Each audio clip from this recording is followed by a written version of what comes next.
Hello crafty friends, I'm Lynn from Studio Katso and I'm so happy you're back here today with me.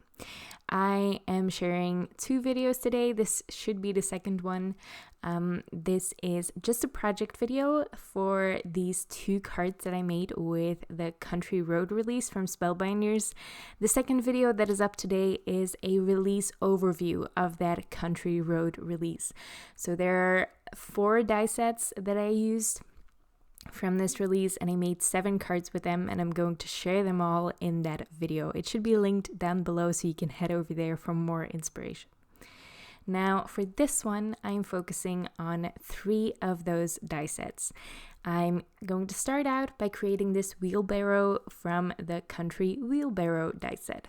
So this die set is really fun because you can put anything you want in the wheelbarrow. In fact, there is an add-on die set which includes very seasonal items, just gifts or stars for Christmas. There is a Valentine's heart, there's an Easter egg, there's just so many fun things, pumpkins for Halloween to put in that wheelbarrow to make more seasonal cards with it. So you can create so many cards with this one. But I'm going to put just some flowers in there. And that is also why I chose a more muted color for my wheelbarrow. You can see that Annie, who actually designed this entire collection, created a really fun weathered wood look on her pale blue wheelbarrow, which is so cute. But again, I didn't want any color competing with the fun flowers that I was going to put in it. So I definitely chose this more muted color palette for the wheelbarrow and also for the tons on my second card. Very consciously. I was very aware that I needed a toned down color for these pieces. And that's not the only thing that these cards have in common. I put these cards in one video for a reason, and that reason should be clear from the title. I'm going to share my favorite way to make a busy focal point shine on a background.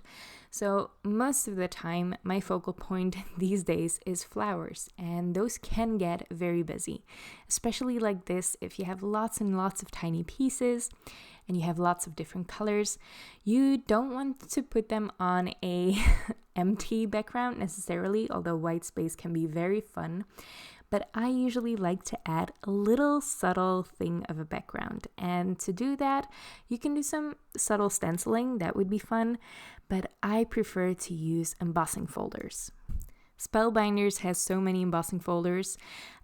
On this card, I used a 3D Patchword embossing folder, which is actually from one of their club subscriptions.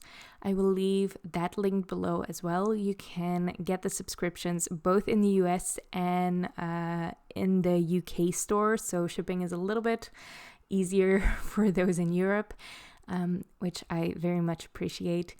And they make for such great backgrounds on clean and simple cards, because this background adds a lot to this card. There's a lot going on in the background. It's 3D embossing, so there's a lot of dimension, and this embossing folder is quite detailed. It's a patchwork embossing folder, so it has lots of different patterns in it, which is so fun. And I have so many ideas with this embossing folder, but just adding it on white is just going to add a little touch of just a little pattern onto your white background without distracting from this very busy focal point. You can see this wheelbarrow coming together. There are so many little die cuts that I'm adding, so much color, so much green. There's even a little bit of blue from those pine needle thingies, branches, and then lots of warm tones as well with the flowers. There's just lots going on in that focal point. And choosing a background for those can be so frustrating and so difficult.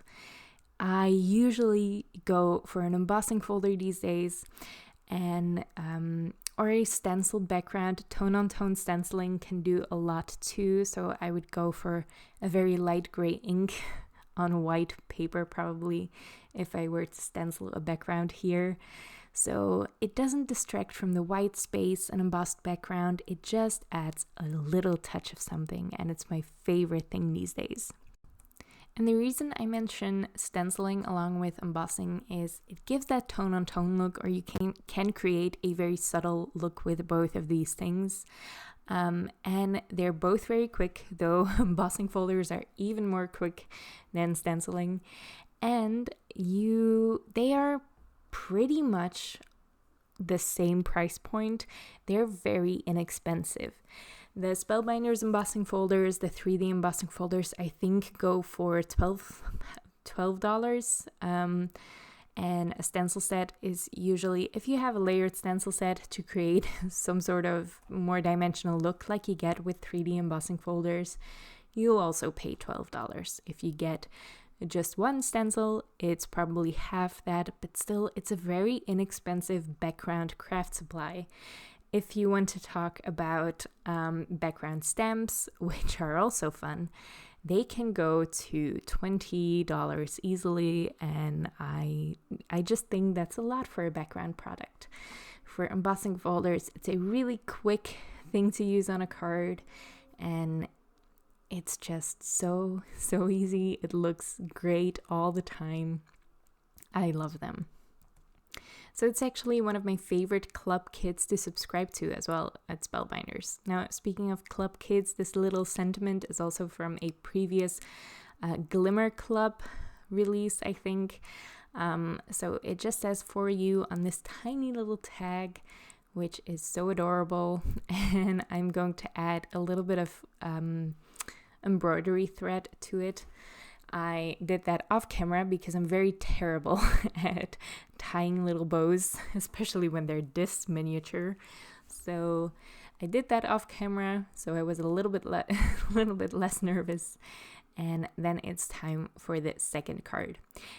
For this one, I'm going to use the Rustic Garden set on the left and the Garden Builder set on the right. Now, this includes all of those flowers that I used in the Wheelbarrow card as well. So I've already used the Garden Builder set today, but it's such a good one. It has lots of tiny flowers, but especially the greenery in this set, I think, is very interesting. Obviously, there's also a really cute cat, and I still can't believe that I didn't include that in any of my cards for this release. I made 7 cards, and I never used the cat. What's up with that? Here you can see the same 2 muted brown colors coming back for the tons that I used on the Wheelbarrow as well. Again, I want to make my flowers shine on this card as well, so everything else is a little bit more subtle. I did die cut an extra piece of that base Wheelbarrow, so out of white cardstock, just to add a little bit more stability to these because my craft cardstock is kind of flimsy. So I wanted to add a little bit more sturdiness to these. Now I want to create 3 different tons of different heights, so I just created 3 of the same height and cut them down. This is the easiest way to do it. I did sketch out my cut line with a piece of pencil just because I am a little bit nervous sometimes to just cut straight into something. Now, this piece of greenery is from that Garden Builder die set that I showed earlier. It's a great way to make a bouquet because it's so quick to put together. I die cut the base layer 2 times out of dark green cardstock, and then I die cut the leafy layer twice as well, once from a mid-tone and once from a very light cardstock. And that gives me enough leaves for both of these base layers. So I filled 2 tons with these leaves, and it gives me more variation in color, so I love that. That greenery layer that I created just before this will go in one of the tons as well, but I am just going to add more of these stems first in all of my other wheelbarrows, my other 2 wheelbarrows. I didn't make 20 of them. I made 3 for this card. So I'm just going to glue them on the back. You can probably do this a little bit more efficiently than I did, but I always like to fiddle around with these tiny pieces. It's probably my favorite thing about working with floral die cuts specifically because it makes me feel like a florist. I don't think I'd be a very good florist, but I am very, very pleased with being a paper florist every once in a while. Because there are so many pieces to all of these tons and all of these little things, these cards that take me a while to put together, but I think it's worth it. Now, for my sentiment on this card, I want to do some foiling. I am going to use the Glimmer leaf panel, which was last month's Glimmer Club of the Month, and it comes with 2 very fun sentiments. I'm going to foil this on a white background.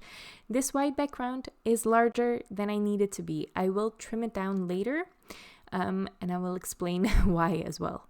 So I'm just going to tape that sentiment in place. I'm going to add a little bit of foil. I think this is brass foil. I didn't write it down, but that's probably it because it's my favorite gold from Spellbinders. So I will leave that linked below because it should be that one. And then I'm going to foil it. I had a little bit of overfoiling on this one because I used the wrong white cardstock. It's not my usual cardstock that I used here, but it worked out in the end. I was able to erase most of it, and the rest of it I don't care too much about because it was really subtle.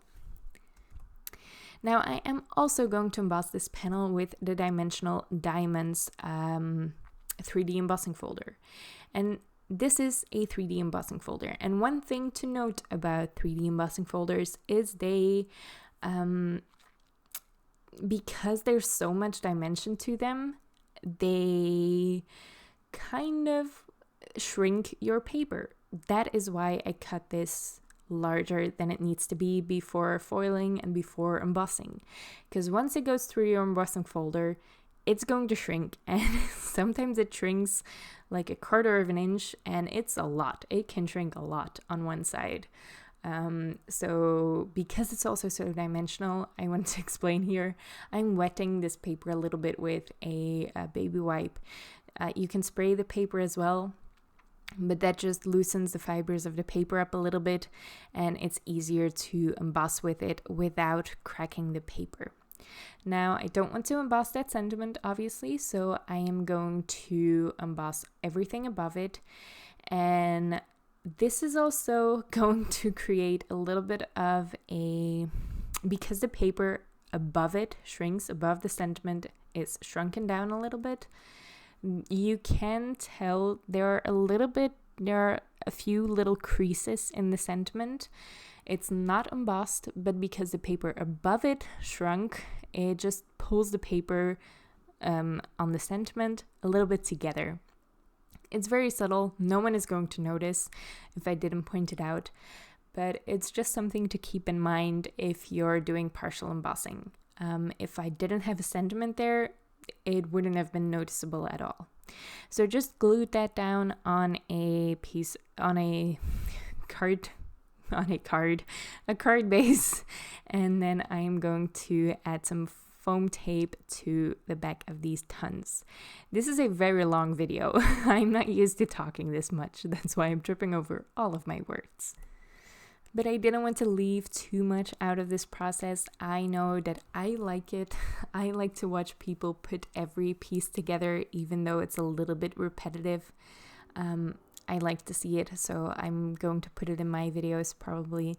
If you have a strong preference, do let me know if you want me to cut out more of the repetitive stuff, like putting all of those leaves in those tons. I know that it's a lot to watch, but I think it's fun to watch, so I put it in. Now for now, there are only leaves and greenery in these tons, but I am obviously going to add some flowers. I'm going to add some white flowers. All of these are from the Garden Builder die set, although I think maybe I pulled in... No, I didn't. I changed my mind at the last second. I was going to pull in some flowers that I already had die cut, but I just wanted to stick to these colors. So in the end, all of the flowers are from the Garden Builder die set. I did pull in some extra leaves because I think it's fun. I think when you add like those tiny leaves right behind the flowers. It makes the flower look more like it's part of the greenery instead just plopped on top of it. I don't know why that is. It works for me.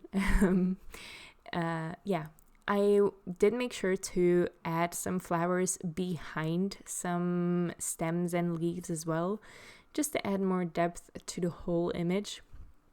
Because no, it's never the case that all of the flowers are on top of the greenery. That makes no sense. So it's fun to have some of those peeking out behind it. I did add some gems to these and some flower centers as well. But overall, you can see that the focal points really shine because that background is so subtle. Just a white 3D embossed background is all you need. It's so easy to do, and I really love the results. I hope you do too. Like I mentioned at the start of this video, I also have a release intro video up for this Country Road collection from Spellbinders with lots more inspiration. I hope you go watch that as well. And my other project videos are coming in a week or so stay tuned for that. Subscribe to the channel so you definitely don't miss them. And if you like these cards, let me know in the comments below. Thank you so much for watching, and I hope to see you next time.